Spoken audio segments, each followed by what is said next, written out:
What up, what up, what up? Welcome into another edition of Green with Envy. As always, this is your boy Will Weir checking in. How you doing? How you living?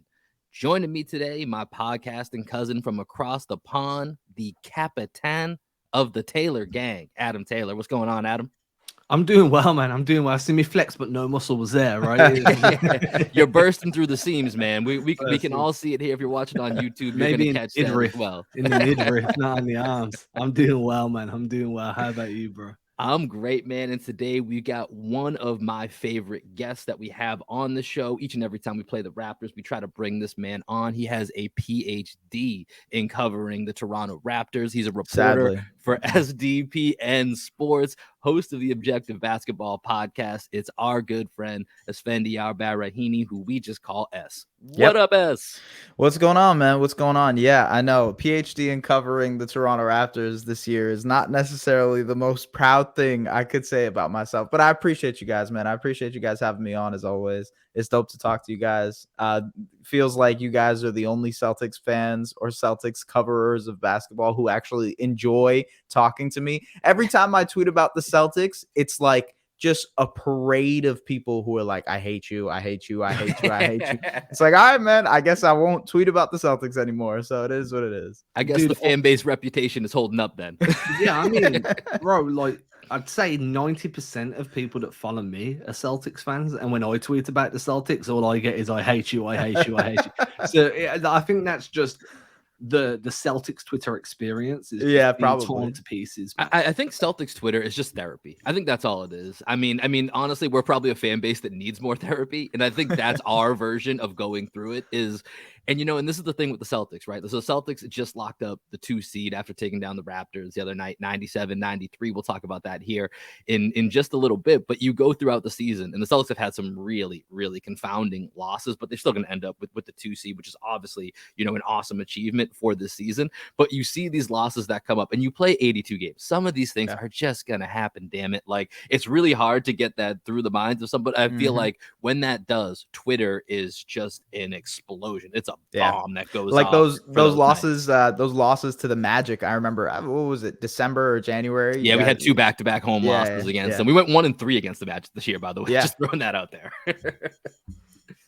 I like the Magic are good, man. I mean, that's the thing. So believe me, Greg and I have had a deep discussion on this about, the Magic have been really good the second half of the season, but I don't want to go too far off the Magic here because that's not what we're here to talk about. Today, we want to talk about the Raptors. We got S, like I said, he's got a PhD. We got to use this man wisely here. So we want to talk about the Raptors. We'll talk about the larger playoff picture here in a little bit. But as I mentioned, Celtics are coming off a 97-93 win against the Raptors, who S really needed this game. They're kind of battling for their play-in lives. You're trying to get out of that 9 seed. And this is one of the cool parts about the play-in tournament, right? Is that 9 versus 8 seed is such a dramatic difference. So let's kind of just look at this, not necessarily from just that game perspective, but this Raptors team, they didn't have necessarily championship expectations coming into the season, but I think you looked at the East and you were like, okay, there's the Sixers, the Celtics, the Bucks, and everyone was like, maybe the Heat. Let's see what the Cavs look like in this first season. And then right below that was kind of the Knicks, Raptors, and, a few others, maybe the Bulls if Lonzo ever got healthy, which is another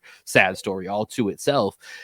And the Raptors just have been kind of a mess all year. So give us, give us the view from your perspective. What's gone wrong with the season for the Raptors? Man, I think there's where do you start with the Raptors this year is really the answer to that question. I think there's been so much. They have been consistently one of the most inconsistent teams in the entire NBA. Whether that be their defensive approach, they like to play this very chaotic read and react type of defense that is like hounding ball handlers. They're sending double teams consistently at guys. They're trying to like force the ball out of your hands, force turnovers, right? And that works. That does work for the fair share, but it also makes you exert a lot of energy. It's a taxing style of defense, and that's hard to carry throughout an 82 game season. You've seen that. I think last year was sort of the 99th percentile outcome for this Raptors team because they were good defensively. Their guys were hitting shots. You had Fred VanVleet become an all-star. He was, some people would argue he had the best shooting season last season, like one of the best shooting seasons last season. You had Gary Trent Jr., who was coming into his own. Obviously, Scotty Barnes becoming a rookie of the year.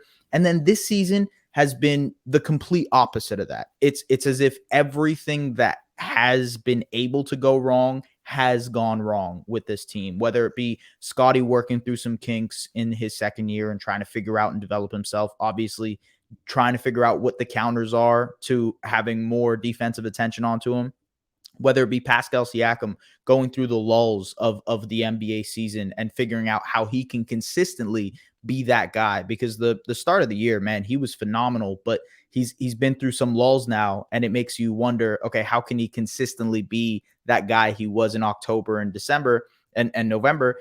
It comes down to the fact that these guys just play a taxing style of basketball. It's not sustainable to play the way they've played through 82 games and expect this team to consistently be a great defensive team, consistently be able to find and get open looks.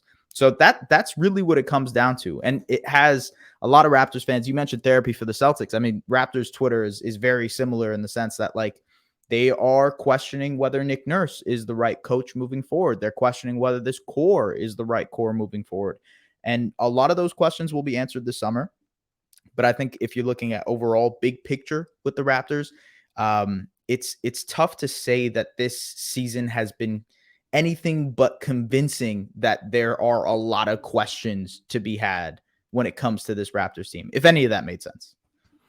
The Nick Nurse thing is really interesting, right? Because I remember having a conversation, must have been about 2-3 months ago at this point, where it's like, and because we were heading into the trade deadline, and I was thinking, like, if the Raptors traded Anunoby or they trade whoever, like Fred VanVleet or whatever, Nurse to me is definitely a winning coach. He's a coach you put on a team that's ready to compete for a championship. I'm not so sure he's the guy I'd want leading a rebuild. Yeah, developing. But then you look at like Scottie Barnes and you're like, well, you guys need to retool at least around Scottie and make it, because this is going to be his team. Whether or not people want it to be Siakam first, and then we're going to delay Scottie Barnes inevitably taking over that mantle, you need to start retooling. And maybe Nurse just isn't that guy, because you put him on a Lakers or a Clippers, he can probably get you better results than what we're seeing from them at the moment. I just don't think he'd be the guy, as you said, due to the taxing basketball. Feels a little bit like maybe he's running guys into the ground. Maybe Nurse isn't the guy there. But on the flip side, I thought the same thing about Tom Thibodeau, and he seems to have figured it out with New York. So maybe there's a middle ground that I haven't seen. How do you feel about it? I will say, I think we should afford, like, we talk about players and how players grow, right? Like, players develop, players figure things out, but also, like, coaches need to develop and figure themselves out and learn through this process. I'm sure you guys, as a rookie head coach right now, Joe Mazzulla, are also saying, like, hey, this is a rookie head coach, but he has back-to-back years, by the way, right? Back-to-back, yeah, exactly. And like, there's a process there of developing and figuring out who you are. I know from following a lot of Celtics Twitter that some of the late game decision making is something you guys question, and that's fair because he's a young coach. He's a guy who's figuring things out. Nurse, on the other hand, is a coach who has been there, done that. He's been doing this. I think he's been with the Raptors for 10 seasons, if you include the assistant time that he's done as well. So he's gotten so used to where he is right now that maybe a change in scenery, maybe a change in where he is, who are the guys he's coaching, will give him the opportunity to adapt a little bit and change his own style. Similar to Tibbs. I think that's kind of what we've seen with Tom Thibodeau recently, is like, hey, yes, he is still Tibbs. He is still going to expect guys to play a certain way and rebound the ball in a certain way, right? But he has changed in his approach. He's more willing to play the younger guys. He's more willing to throw out an Emmanuel quickly, etc. So I think, like, coaches are able to grow just as much as we talk about how players can develop. And when it comes to Nurse, I guess I'll just say one thing. I think he hasn't been given the best roster this year. And I think that is also part of the equation when you look at it. I completely agree with you. Nick Nurse is a wartime general. He's not a general in times of peace. And a Raptors broadcaster actually told me that, like, earlier last season. I was like, hey, what's the difference between Dwayne Casey and Nick Nurse? That everybody was talking about that when the Raptors won the championship. And he's like, Dwayne Casey is a general in times of peace, and Nick Nurse is a guy you could go to war with. And the Raptors aren't trying to go to war right now. Yes, they're trying to compete for a playing spot, but I think a lot of it is development. It's figuring out who you are, what you can be. And maybe Nurse isn't the right type of coach for that. So. Yeah, and you're kind of seeing that, right, with Dwayne Casey in Detroit right now, right, with that young team. And I think they're another, we briefly touched on Orlando. I think them and Detroit are two of the most promising young futures that we have in the league. Real quick before we move off Nick Nurse, I just have a question that I think about every time, and especially, when I see him in these press conferences, which recently got a little bit weird talking about his future. Do you own or know anyone that owns Nick Nurse branded gear?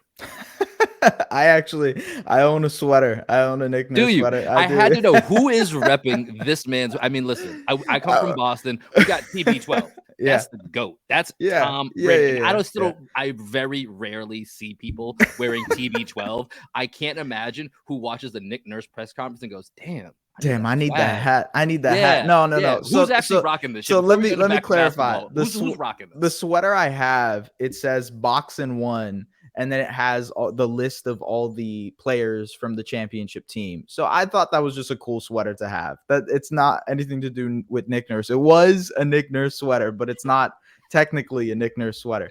I will say the merchandise thing came about in a very random way. So apparently he wore a hat that kind of looked like it said NN, and then people assumed that it was merch, and then he just decided to start selling it.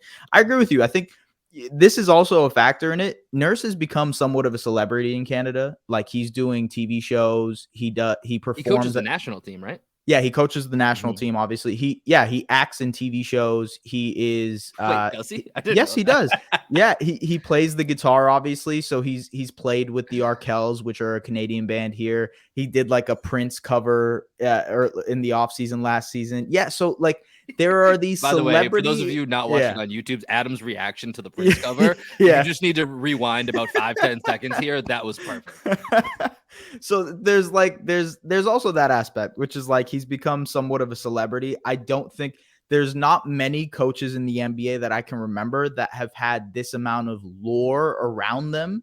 And for better or for worse, right? Like, I think that there's two sides to that argument, but yeah, it's weird. Like, I can't think of another. Maybe Phil Jackson has had that type of lore around him when he's been in commercials. He's done things like that. Trying to think of other coaches, like, has Doc Rivers been in commercials and things? Maybe he has been in a couple. I saw him in an M. Night Shyamalan commercial. Was he? Recently? Yeah. Whatever his newest movie that came out like a few months ago, something in the cabin or whatever with Batista. Oh, right. Yeah, I saw him, but he's a big Philly guy, right? He's at every Philly game in the front row. Yeah, it's just unique, man. It's just, a coach with his own logo. That's just something I've never seen before. So I wanted to touch on that quick, but actually let's reverse here. I'm gonna reverse this back a little bit, reverse engineer. Okay. I want to go back to that roster building that we talked about, because I think this is a very interesting point. So I mentioned to you that I saw you talking on Twitter about the Raptors present this illusion of versatility with their roster. And for me, I think that's king in the NBA right now. The versatility that you need to be able to either enforce your will or match somebody else who's trying to impose your will. Because this is a matchup league, so you need to adjust to those matchups. If you only play one style, no matter how good you are at that one style, it takes one team with a counter to that, and you're done. And we've seen that happen too many times in the NBA. And for the Celtics, that's one of my big beliefs of why I think them and Milwaukee are the two teams I look to. Like, I think they can play almost any style that they need to. And I look at them as the favorites to certainly come out of the East and then probably win the NBA Finals. But when you talked about that, when in terms of the Raptors, expand a little bit on that. What is the illusion of versatility that they present, and do you see the Celtics and others that do have that could win a championship with it? Yeah, a very easy way to say this. So the Celtics and Bucks, you actually put it perfectly. I wrote about the Sixers just today. Dropped the article. Oh, we'll get to that. Yeah, the idea is actually sort of similar. I was trying to weigh how different the Sixers are compared to what they've been in prior seasons. And oh, by the way, is that difference going to mean they can upset the Celtics or upset the Bucks? The answer that I came to was a pretty resounding no, although they've made some changes this year. The reason I say that is because, look, the Bucks, they can go big equally as the Celtics. Let's talk about them both together. The Bucks and Celtics, they can both go big, right? They have the double big lineup that they can go to, but they can also go small. They can go small and they can play that, 4 out, 5 out scheme that they would like to do. The Bucks can also put multiple ball handlers out there. So can the Celtics. The Celtics and Bucks have an abundance of shooting around them. But the one thing that the Raptors, and now let's go back to the Raptors, okay? And actually, this is very similar to what the Los Angeles Clippers were dealing with earlier on in the season as well. You have a bunch of guys who are from 6'6" to 6'9", who virtually play the same position, but at the same time, you think that is versatile because the 6'6" to 6'9" can potentially guard up. They can guard your fours. They can maybe guard some fives. They can guard down. They can guard your ones and twos. So now you're like, oh, wow, we have this very versatile defensive scheme. But the thing that actually is the opposite of that is the fact that they can only do that. They can only be able to be this switch heavy team. So now, it's changed because they've added Jakob Poeltl, and the Clippers, on the other hand, have added Mason Plumlee. They added some guard depth that really helped round out their roster. But both of those teams were just filled with forwards that replicated the same skill set. And when it comes to that, that's an illusion of versatility. That's you saying, oh, we're going to double down on a bunch of guys who are jack of all trades instead of being able to hone in on a couple of specific skills that we lack in. So now the skills that you lack in for the Raptors, shooting, it's guard play, you are so desperate to find that it makes it so that you have this illusion of versatility. You think you're versatile, but you're actually pigeonholing yourself because of the skills that you bring with your roster. If that makes any sense, let me know. Holla at your boy. It was very confusing, even when I was just listening to it. So let me know.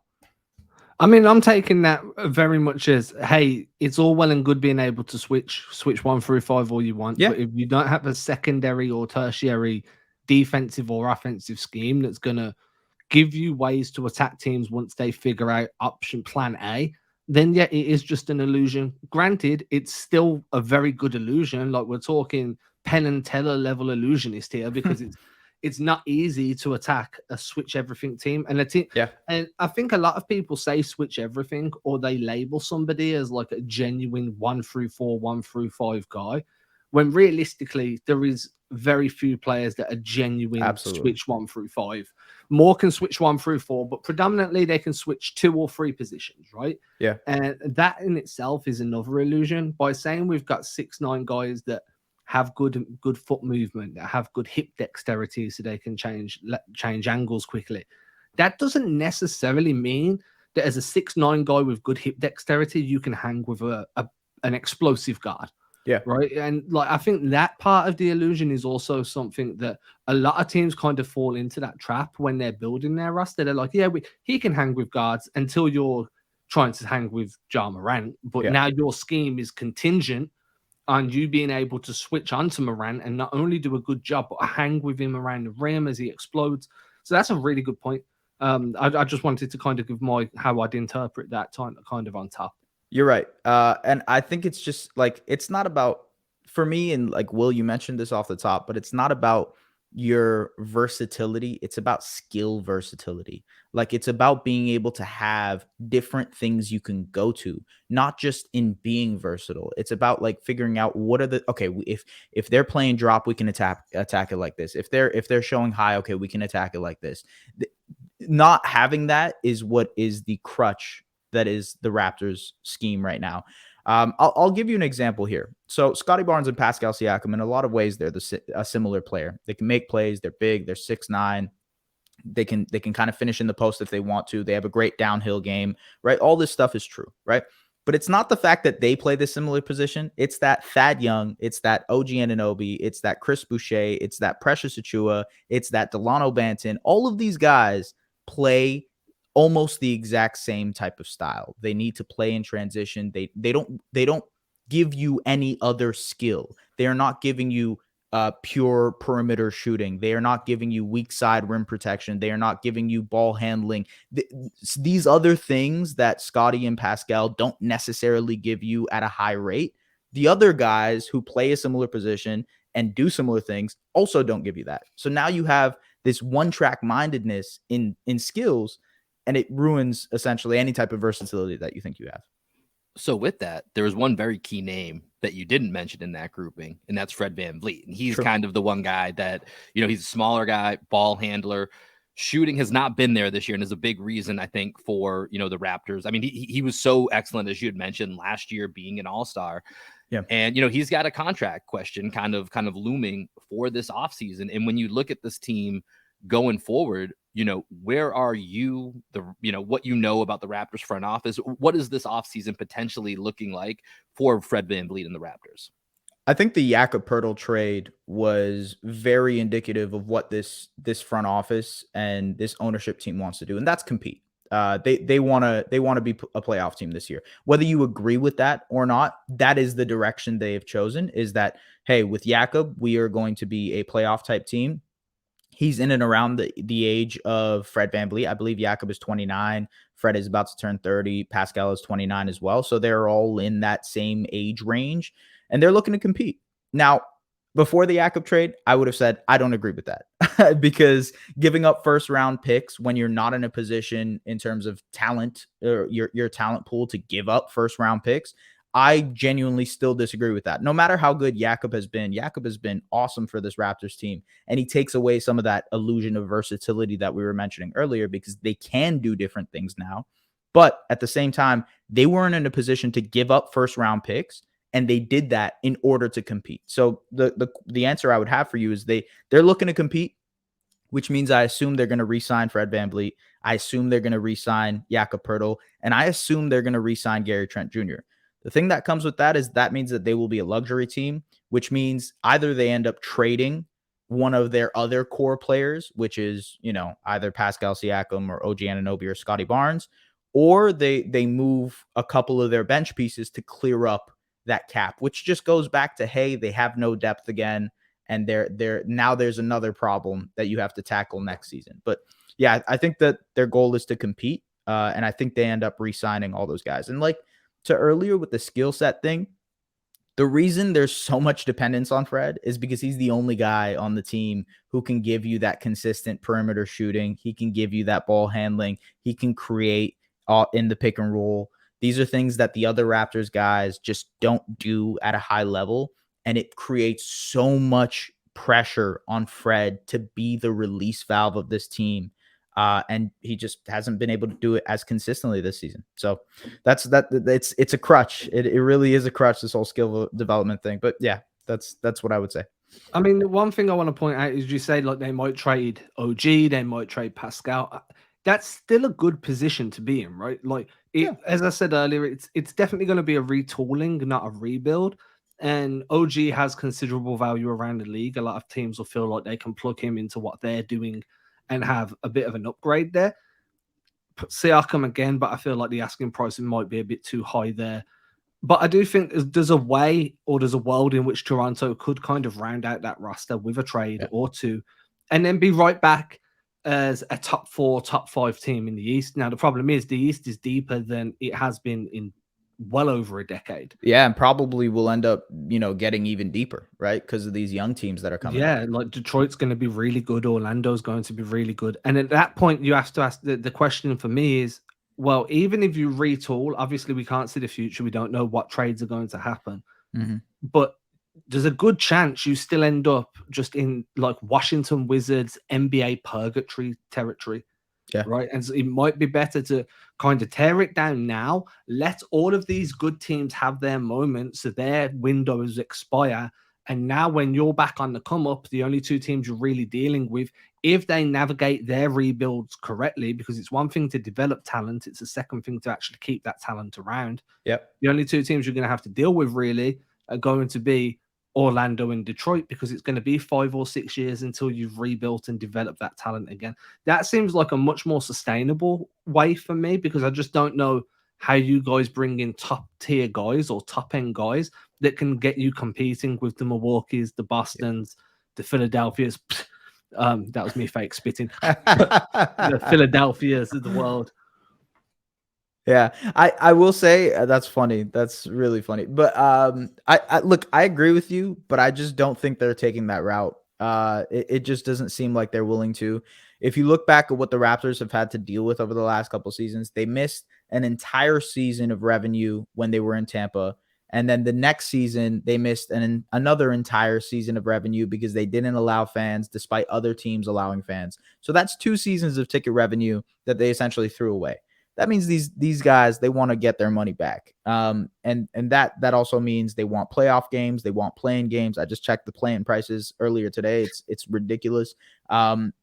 So that they're looking to kind of cash in, and they can't do that if they're a developing team. They can't do that if they're a retooling team. They can only convince people of paying the high prices when they're a team that's trying to go to the playoffs, when they're a team that's trying to compete for whatever it is, even if it is playing stuff. So I agree with you, but I don't think that aligns with what the Raptors front office and Raptors ownership group wants to do in this stage. And it's tough because they're willing to give out first round picks, top 6 protected, to be able to go and compete. And it doesn't make sense. Right now, the back end of their talent pool is relying on guys like Malachi Flynn and Delano Banton and Joe Wieskamp and Jeff Doughton. And it's like, look, yeah, those guys maybe at some point turn into anything, but you're not really competing with any other potential like young groups with that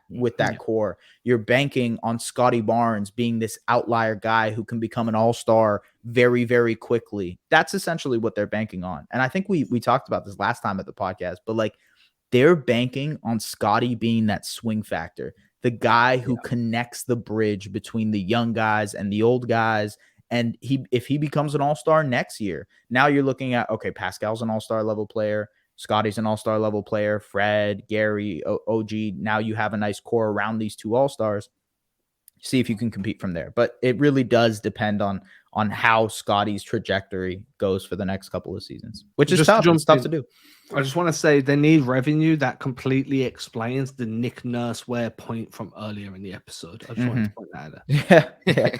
Yeah, that was a point that I really had not thought of that I think is really interesting because, right, that's 2 full years that you're missing a really solid revenue. I mean, a lot of the NBA is hurting from that, but even more so in Toronto with the move and down to Tampa for the year, and then having to having stricter COVID rules. So you said you were checking the play-in tournament tickets, and let's talk a little bit about that because I'm going to put in quotations as winner of the play-in tournament.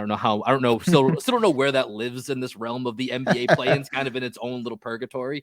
So, the winner of that will get the 7 seed. And we talked, briefly right now at the beginning of the pod, the Raptors are now 1 game behind the Hawks with 2 to go. Basically, their only path to getting into that 7-8 matchup against the Heat is they need to win out, which includes Friday night against the Celtics. Yeah. And then they actually need the Hawks to lose out, which actually includes Sunday. The Hawks come to Boston to conclude the season. So y'all are going hard against the Celtics and then rooting hard for the Celtics on Sunday night. So when you look at the Raptors and their play-in expectations, and right now it looks more likely that they'll end up hosting that 9-10 game and then having to go on the road to the loser of that Miami-Atlanta series.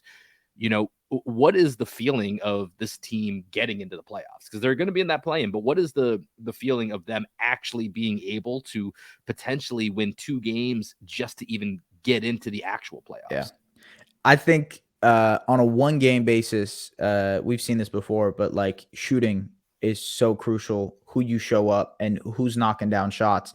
And the Raptors have shown this season that they just cannot consistently do that. So I would be remiss to say that they're going to go ahead and go like win this play-in tournament, end up as the 8 seed or the 7 seed, because it's really hard for me to convince myself that this team can consistently stack wins against good teams. They have struggled against the Hawks pretty much all season. So if the Hawks end up being the team that they have to play in the 8-9, I think they probably lose that game. The shot creation, the juice, the offensive juice that the Hawks have mixed with the defensive things that the Hawks can throw out the Raptors, I think that's kind of the way I would lean right now. I think when it comes to Raptors Bulls, the Raptors have done pretty well against Chicago. So I do expect them to win that game. They've thrown out some things at them defensively that I think Chicago struggles to deal with, whether that be like they're forcing Vucevic to essentially be this outside perimeter shooting guy. And yes, he has shown that before, but he's inconsistent in his own right. So it's going to come down to shooting, man. These playing games, they've shown in the past that it really just comes down to who's shooting the ball better in these one-off games. Raptors haven't been able to say they're a good shooting team all season. So that's where I lie there. I put this out on Twitter probably 2 days ago. It's a question that I've been asking myself a bunch, right? So I'm going to ask you to put yourself in the Celtics shoes at this point. Mm-hmm. So the Raptors at the moment, let me just double check I've got this math right. Yeah, are 1 game behind the Hawks. So there is a world where you guys can finish 8th and then be in that first round playing where if you win, you go straight in. If you lose, you still got a chance to make it, right? Right. Yeah. From a Celtics perspective, would you be more concerned facing Toronto or would you be more concerned facing Miami? Because the thing with Toronto is over a 7-game series, I think that you guys have so much length to be disruptive on the defensive end. I think Achua can give you a lot of upside on the boards. And then that transition game plays directly into where Boston's weaknesses lie defensively themselves, right? Yeah. Whereas Miami, it's very much a, hey, we're just going to bruise you until you either crumble or win, and then you're going to be hurt for the next round. So I'm just curious, if you was on our side, like looking in, where would your kind of fear be? I'm going to be honest with you. If in an ideal world, I think it would be the Raptors, but the Raptors have been less than ideal this season. If this was last year's Raptors team, I would say, yeah, I think you'd be looking at a tough out, but no, it's very clearly Miami, and Miami has played some good games against y'all this season. I had the chance to watch a couple of them. Jimmy Butler had some really, really good games against y'all too. I think so, right? If I'm misremembering. No, unfortunately, you're right. I'm already exhausted thinking about a Celtics Miami series. I'm just so over those series. Yeah, I feel like that'll be a grind, man. I think it's one of those series where you look at it and you're like, okay, so Philly is going to end up playing Brooklyn. That's probably going to be a 4 or 5 game series. But Boston on the other side might have to play a 6-game series or a 7-game series, even depending on how good Miami's supporting cast is and the shooting and whatnot. But I don't know, man. I think it's like no question I would rather play Toronto than Miami this season. And while there are some things I agree with you that the Raptors can throw out on the Celtics to make it a little bit harder on them, I just think that shooting variance, the difference between the Celtics getting hot and hitting 23s, 33, you know what I mean? 23s in a night versus the Raptors going, I think they went 3 of 20 between Fred and OG last night. You're not going to be winning that many basketball games like that. So yeah, that just ain't going to get it done. I think you're right. And I think a little bit of it is just the Jimmy Butler factor, right? It's the respect of Jimmy. And I think he kind of is the trump card in all of this when you look at the two teams. Because I actually think that, the Heat and Raptors have a little bit of similarities in the fact that they both like to go long. We talked about that versatility that sometimes isn't always versatility, right? Yeah. The Heat have a little bit of that too, and they've been living on the margins, just like you talked about the back end development of the Raptors. My first thought was, oh, that's kind of the Heat plan, which is they're running on fumes right now with having the Martins of the world, the Struces. They found Duncan Robinson, they got Gabe Vincent, all guys that turned into more than you expected. But still, when you mess with Boston, you mess with the Bucks, you mess with the Sixers, at the end of the day, that's only going to take you so far, especially when I know this is going to pain you a little bit when your guy, Kyle Lowry, I said this the other day, he's Kyle Lowry in name, not in game anymore, man. He ain't the same anymore, man. It's all good. Listen, we knew that that was kind of heading down that path. So I knew that was going to happen, but yeah, it's tough to see my guy Kyle struggle like this. It's tough, man. It's tough. Yeah. So for the Celtics, I think Miami, like you said, I'm already tired thinking about what that series is going to look like. I'm hoping it's a 5-game series, but I'm, with Spo, Bam, and Jimmy, I expect it to go maybe 6. I would hope not 7, because that's a big thing for the Celtics for me this year going into it, is closing out series when they need to early and games because of how long they went. They go hand in hand. It's hand in hand. We've seen it. We know the script, and that's the part that gives me anxiety heading into the postseason. So let's switch here and kind of look a little bit holistically, and let's start just with the Eastern Conference for right now, because I know, we had you on the beginning of the year, and your pick was the Philadelphia 76ers to come out. And I know you said earlier you got a piece coming out about, or just came out. It's out. It's out right now. Go check it out. About the Sixers. Are they different enough? And you kind of, you teased it earlier. You mentioned that your answer ultimately in this piece is that they're not different enough. So when you look at the East and you look at, obviously the Celtics' chances, what are you seeing from who has the best opportunity to get out of the East, and where are you leaning in that regard? Man, I was even in the article that I just wrote, I mentioned, I was like, look, in an effort to be bold, I was saying, let's pick the Philadelphia 76ers to win the NBA championship, because if there's any season for this team to figure it out, it's this season, because look, they have everything they could have asked for. This is the deepest team Joel Embiid has ever had, a team that makes sense around him more than it ever has. James Harden is playing well as the second fiddle, although we'll see what happens in the playoffs. Joel Embiid has looked like an MVP. He's probably going to end up winning the MVP. This is their chance. And it's tough to say that because the two other teams that are very clearly better than them are in their own conference, which means that they probably have a chance of being a second round out. And the Celtics have had their number all season. We talk about closing games. That second Celtics-Sixers game at the end, where the Sixers essentially just let go of the rope, they gave the Celtics an opportunity to potentially upset them in that game. I think it goes back to showing that, like, the Celtics and Bucks are just very clearly ahead of the Sixers. And it comes down to what we've essentially, this is the theme of the podcast, their ability to do different things. The Celtics can go big, they can go small, they can play differently.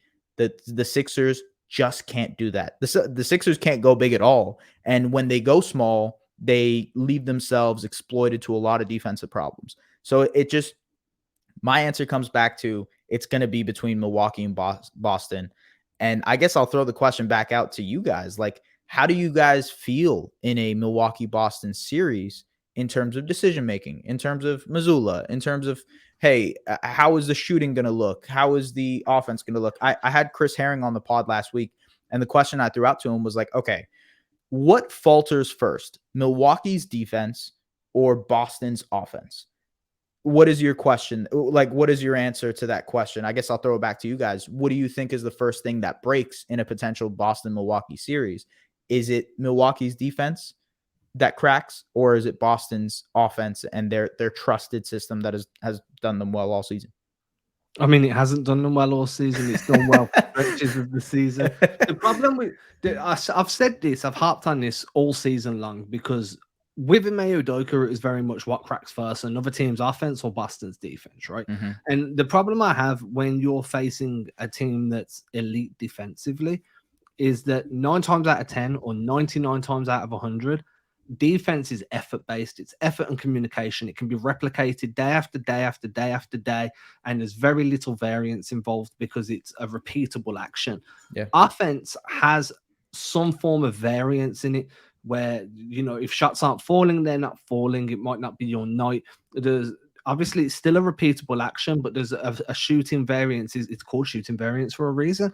So I feel like whenever you're facing a team that can have that high level defense, because their effort's there, they've got the skill set there, the player dynamics, the communication, that's always going to be more likely to stand strong over a larger sample size than a team based on shooting, where that variance, unless you have someone like Steph Curry in the roster, that variance is always going to crop up. I think I remember speaking to someone the other day, and they were like, well, I'm sure you saw this in the Celtics blog chat, and they were like, I've done the math. The Celtics have a bad shooting game once every 8 games. Yeah. Shout out to Bill Side, the Celtics. Yeah. Yeah. But it's like, dude, when they're putting the same effort in, the same you'd hope, the same communication, they're running the same actions. It's a repeatable thing, but there's a variance involved. So I'm always going to be more concerned about the team that's defensively sound than the team that's offensively sound without a Steph Curry in that lineup. Right. Yeah. But, you know, to that point, like as I almost think it's, you know, not trying to duck the question, but I almost think it's reverse as to what might determine the series, because you look at Milwaukee's offense and they have a few more holes in their offense than sometimes we care to acknowledge, because they have Giannis, right? Yeah. They have Giannis. And then a lot of times we lean into, well, Middleton hasn't been healthy. And at least from what I've seen, I haven't been sold that Middleton is back to being Middleton. And that's what. And he just hurt his knee too. Yeah. Yeah. And this is the third different type of injury he's had, you know, all season. Some are recurring.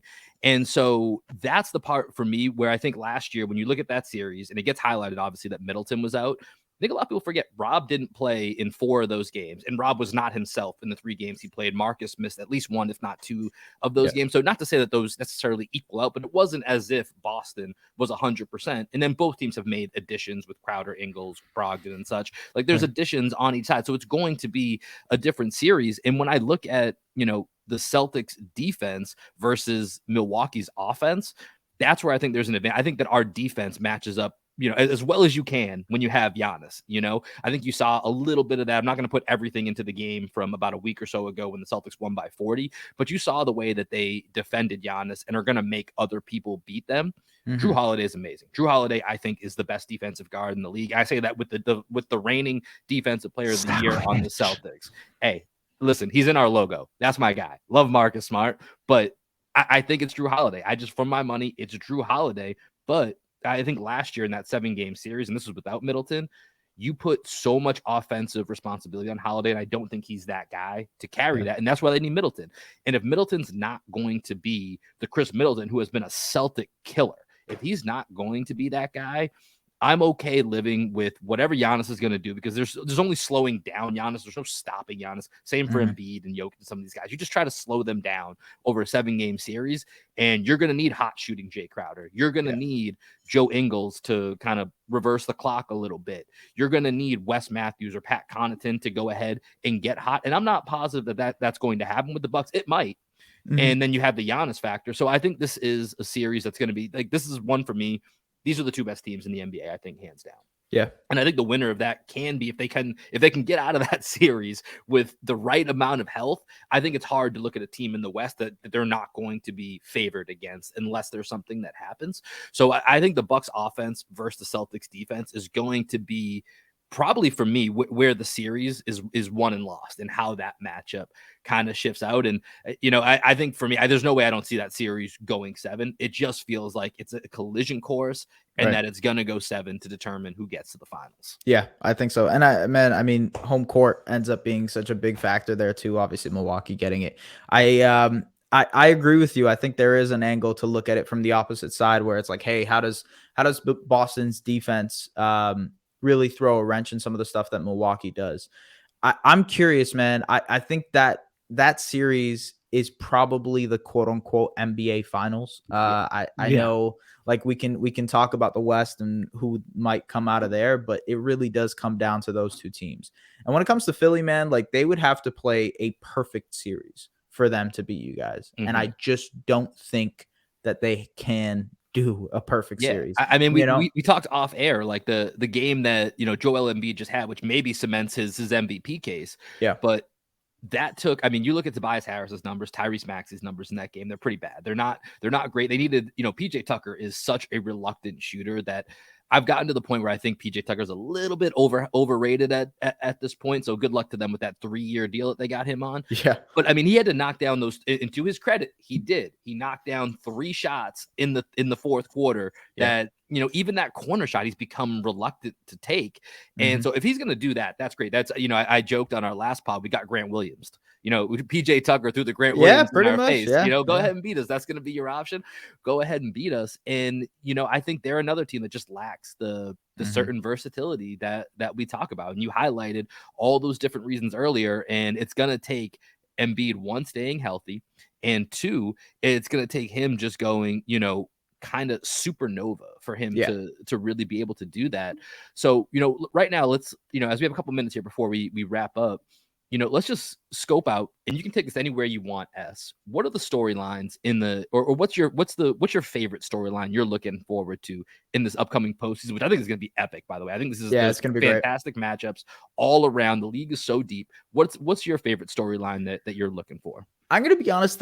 My favorite storyline does not reside in the Eastern Conference. I think just the craziness of the West is what is my favorite storyline. I mean, when you look at it, there's Denver, there's obviously Memphis, there's Sacramento, there's Phoenix, and that's your top 4.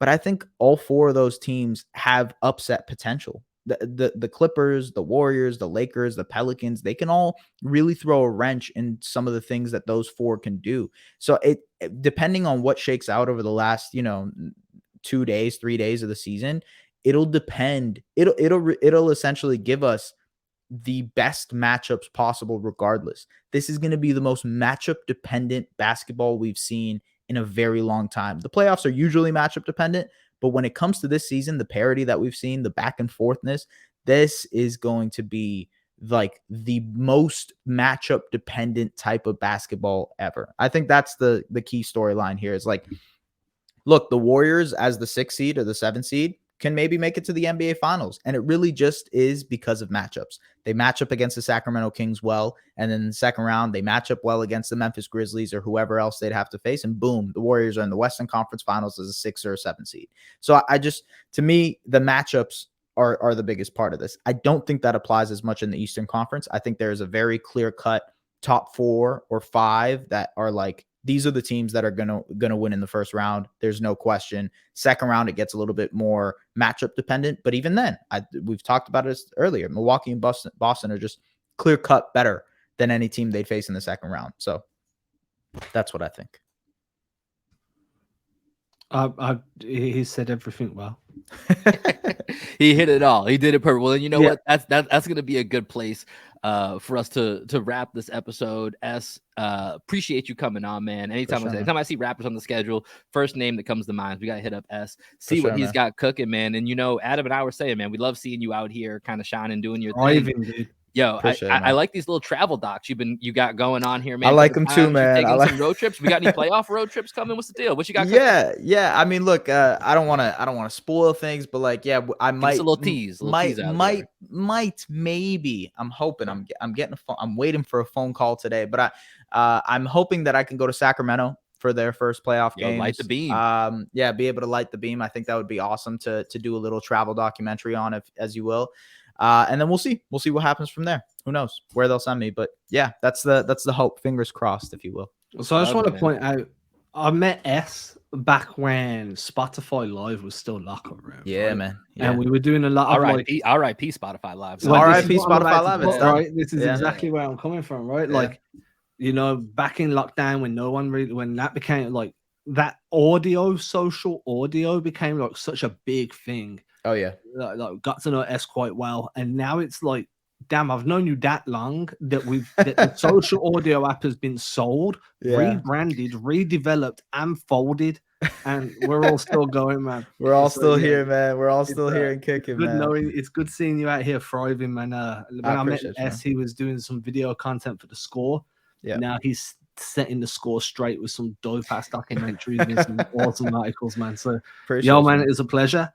Thank you, man. Let us know where we can find your podcast right now and when it drops so people can go ahead and subscribe to that as well. Yeah, for sure. Tuesdays and Fridays, every Tuesday and Friday, the Objective Basketball Podcast. You can find it on all the streaming platforms and whatnot. Man, I appreciate you guys. Will, Adam, as always, the only tolerable Celtics people that I can talk. No, I'm just kidding.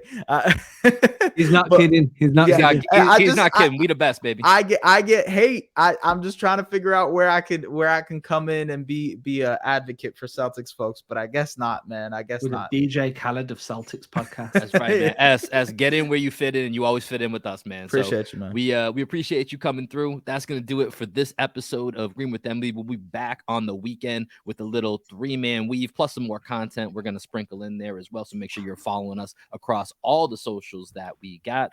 But for this episode, that's gonna do it, and you're gonna hear a little bit of Black Sheep Optimist on the way out here from my guy Greg Menakis and his band down here in Austin, Texas. Y'all take care and have a beautiful day. Peace.